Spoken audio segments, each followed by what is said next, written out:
We will take a team, without naming the team. We will take a player on the free agency market to be, without naming the player, show why it's a sensible match, then we'll all guess what the pairing is. So I'll get us going, just to give it a little bit of structure. This team is in the top percentile of teams in terms of available cap space. They have several needs, but nothing higher. So both sides are blind. Both sides are blind. Oh, okay. Both sides are blind. Glad you went first. And one of their biggest needs is on the defensive line. They need help across the defensive line, but at the edge especially. I'll tell you how bad it was. Their top edge rusher in terms of pressures last season, 33 pressures. I never even heard of the guy. Now, the scientists probably have. Mark? Coin flip. At best. But I apparently don't watch the sport. He had their leading pressure guy had nearly 50 less than the sack leader in the NFL. A wild step? Yeah. Buffalo Bills and Yannick Ngakoue? Okay, no, and also I don't know if that's in the spirit of what we're doing here. How am I supposed to know what the spirit is? I don't even know what it is. Anyway, this team produced just 23 sacks last season, last in football. Their two leading sackers had a combined 8.5 sacks, okay? And so the player that I think would be a good marriage partner is someone that knows how to get to the quarterback. We saw it. It's someone that is on the market. And you know what? I wouldn't trust this team's management structure to get it right through the draft because they've had some big swings and misses along the defensive line under this current general manager. So this particular player seems to like it where he was last season. Pointed out the fact that, listen, I'm down to stay here. I also like that I don't have to pay income taxes. Okay, we know one of them. Well, when you're ready, okay. I want to blow up the spirit of it. You have a major sack artist. You have a man that's looking to stay home but also likes the federal tax structure, and a team that has a lot of money to spend and has a major need at the position. Mark? We know it's Shaq Barrett because we hit on that. Likes the Florida tax scenario, doesn't like moving his family around the country.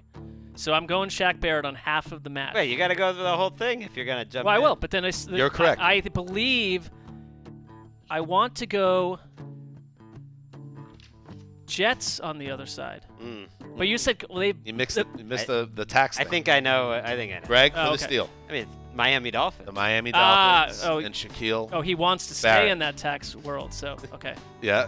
Gotcha. The glass slides open. They meet each other in the hallway. I did it off the whole combined. The top two guys had 8.5 sacks. Let me fill in. Can't be many teams where no one had any sacks. Does anybody know who had the most pressures on the Dolphins last year? He's a linebacker. Vince Beagle? Vince Beagle! Nice, Wes. Had 33 pressures last season. Shaq Barrett bad. He was one of the guys early on saying, I love this Miami tanking because it's given me some playing time, and look what he did with it. Shaq said that he loves the Bucs. He'd even take maybe a hometown discount to stay with the team that took a shot on him during his prove-it year, but he also, one of the reasons he wants to stay in Tampa is because there's no tax where he plays. The Dolphins, 23 sacks. Taco Charlton and Sam Iguavian, they were the top two guys. Taco Charlton, Charles Harris, Jonathan Ledbetter. Jonathan Yellow Ledbetter. How many of these names did you make up? That's a rough. And Avery Moss. And Taco Charlton joined the team year. halfway through. And Chris Greer, the GM. He's been there a while now. Chris Greer, also the leading sacker. That threw me off the scent. The whole, their GMs has struggled because I was thinking new regime. Charles Harris in 2017 went in the first round. 2013, of course, Deion Jordan, number 3. And they have $94 million to spend in free agency. Got to spend it somewhere. So why not get this studly edge rusher who's young? I think he's 27. And then, put your draft focus elsewhere. Because guess what? They have 3 first-round picks and 14 draft picks overall. 2 in the second round as well. Love is blind. That's my take. Barrett's not going anywhere, though. That's the only problem. Well, is he going to get franchised? Is that what we're saying? Well, Arian, they have been pretty aggressive saying, and to their credit, I think they really are going to choose him over Jameis Winston. If they don't get a deal done, and I think there would be ground here to get a deal done, then they'll tag him. All right. And by the way, Bag him. let everyone get through their setup before you jump in. Mark, you handled that with grace right there perfectly. Okay. Okay. Wes, a little quick on the draw. I mean, well, Could the segment was He hanging didn't in the balance persist, there? though. He didn't persist. I have watched 0 seconds of Love Is Blind, so I don't know your format. It's not. I struggle actually, Mark. Yeah. To connect Love Is No, Blind with the segment, but why not? All right. Who's up next? Who wants to go? I can do one for All you. right. So I'm thinking of a team, first of all, that when it comes to free agency, I trust them in free agency because instead of colossally overpaying desperately, this is a team with a long-standing front office that understands when we see a veteran out there that can make our team better, we understand how to pick a player that's going to be good in our locker room, number one, fit our culture that's an unchanging culture for years and years, and tweak our offense in the way that we need it to be tweaked. And this team that I'm thinking of is pretty perfect in a lot of ways, and they're original thinkers, and they do what they want to do, but they could use a little help through the air. And what they could really use, because I think it's a team that already has an ability to stretch the field a little bit here and there, but they could use a really solid, veteran, trusty wide receiver. And the one that I'm thinking of is one that has shown an ability to, at the flip of a switch, go from System A to System B and make an immediate difference. A player that once switched teams last season, ripped off I already know about two big 100-yard games for another team that, like this team he would be going to, likes to punish you with an old-school style of offense. So this veteran This is receiver... like Jeopardy. Just whoever can press the button Right. first. I will, wins. if you guys feel good, I'll leave it right there. You want to add it? No, but it's. Well, we can on the back end can do it as well. Sure, I think I've kind of laid it out for you. I think I see heads nodding. I'm Wes? not going to belabor the point. I'm more confident in the player than the team. Okay. How about you say the one you're more confident in? Emmanuel Sanders. Oh. Is that correct? That is absolutely correct. Well, and the Ravens. Absolutely correct. I thought it was Amari though. So. Yeah, I would have been wrong. Well, no. Yeah. So, and I understand that Emmanuel Sanders, when you Little rank head these fake, guys, I like it's not that. Yeah. one or two on the list of wide receivers, but it kind of reminds me of the way that people looked at Mark Ingram last year, like, oh, he's a 1B back, in New Orleans, and can he really be? He goes there and he fits so well, and I just think Emmanuel Sanders is someone that would immediately be productive in that offense. I think he'll get a really good contract because I think teams like the Ravens, the Patriots are reportedly pretty interested in Sanders. They tried to trade for him last year, didn't get him.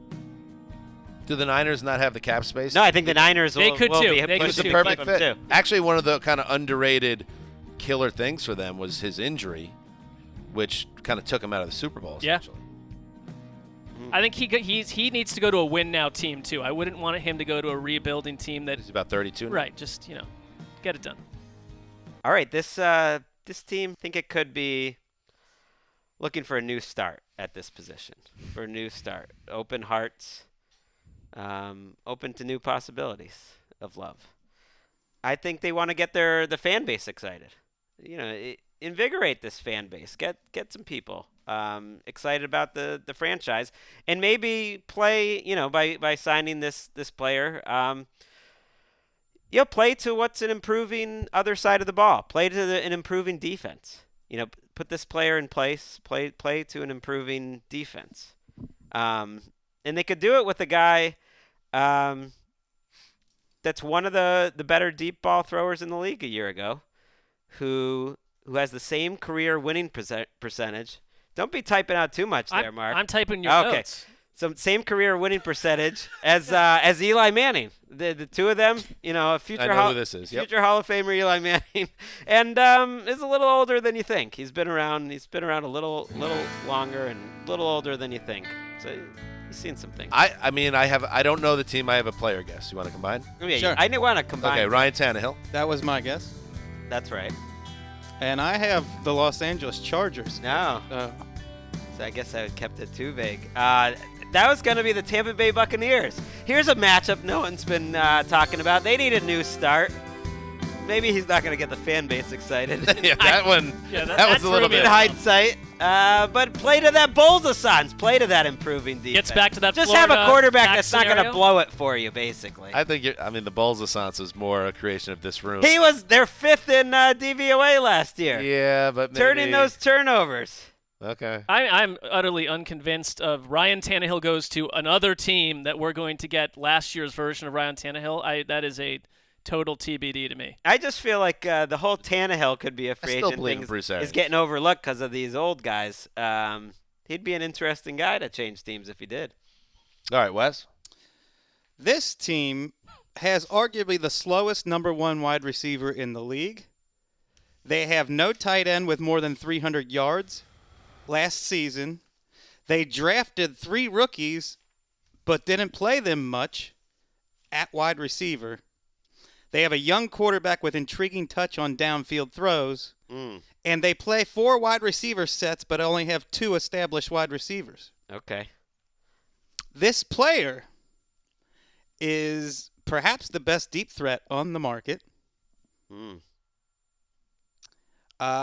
is a little bit of a question mark off the field, and he does not seem likely to sign with his former team. All right, I I'm know the jumping in. player. The player is overt. That's Yeah, obvious. it's Arizona Cardinals and Robbie Anderson. That's correct. There you go. Could see that. They could use a deep threat. I thought about them in Amari. I feel like the Cardinals are an underrated team this offseason in terms of just could go bananas and spend a lot of money. Keim's been there a while and has plenty of cap space, and they kind of need to do that year 2, get their own guys in. I could see Robbie Anderson and drafting a wide receiver at number 1, and suddenly you've got all you need there, and you're good. That makes a lot of sense. I wrote about guys who could be overpaid. I mean, if Robbie Anderson feels near the top of the list, supposedly he's going to make $13 to $15 million a year. At least that's what he's hoping. Will make more than Tyrell Williams. He's got some pretty big red flags. I think you are a little bit overly down on Robbie Anderson. I think he's a really good player, but he's literally been arrested twice, had trouble with 2 different coaching staffs, and he hasn't been that productive. Which I know staffs? Which staffs he had? He has had no issues with the Gay staff. Okay. But he is absolutely was a red flag guy with off the field issues. I think he gets kind of a little bit lumped in with all the dysfunction around the Jets more than his actual play. And a little bit of a fear and trepidation I have is this idea that the Jets, again, with all this cap space and this need to completely build out the wide receiver group, he's a perfect guy to have in the building if you don't think he's a total knucklehead. If you think he's maturing, I would pay him and then go draft a real number 1 wide receiver, and then you got Crowder, and maybe Chris Herndon comes back, and you got a nice little nucleus there. I think the Jets, and the reports are actually starting to bubble up a little bit the last couple days, that they actually aren't out on Robbie. Maybe that's real, maybe that's not. It makes all the sense in the world to me to keep Anderson in that building because I actually do think that the chemistry with him and Darnold's pretty good. Once you got past all the BS around Darnold last year between the pass protection woes and the sickness, I'd be bummed. He could be a 1,200-yard, 8 to 10 touchdown guy in the right scenario. I'm with you that I hate because we follow these teams that can't get any traction. Like to watch some of the talent that leaves the roster is frustrating, but they know 20 times more about Robbie Anderson and the Robbie Anderson experience than any of us. So if they let him walk, it's informative to me to some degree. Forget about even the off-field stuff. He's just the type of guy who often turns into a bad free agent contract, which is a good, not great player getting great receiver money because there's no Could be other overpaid. options That's fair. on the free agency market that are deep guys. And then you have all these rookies coming in with this draft class that'll be coming at a much more affordable rate. He has just because he was in one I had down the road, but he had 37 catches thrown on balls thrown 20 or more yards downfield since 2016. That's 11th best in football. So you put him with a better situation, a functional offense. I like him think in he could Arizona. I would like that fit. And he averages 15 yards a catch. You know, that just made me think with this new CBA and the marijuana law changes, what does that do for a guy like Martavis Bryant? Wouldn't he just be right back in the league? They said that it won't count towards old he's going to have to go through the normal process to get back in the league under the old rules. Come on, which is man. surprising to me.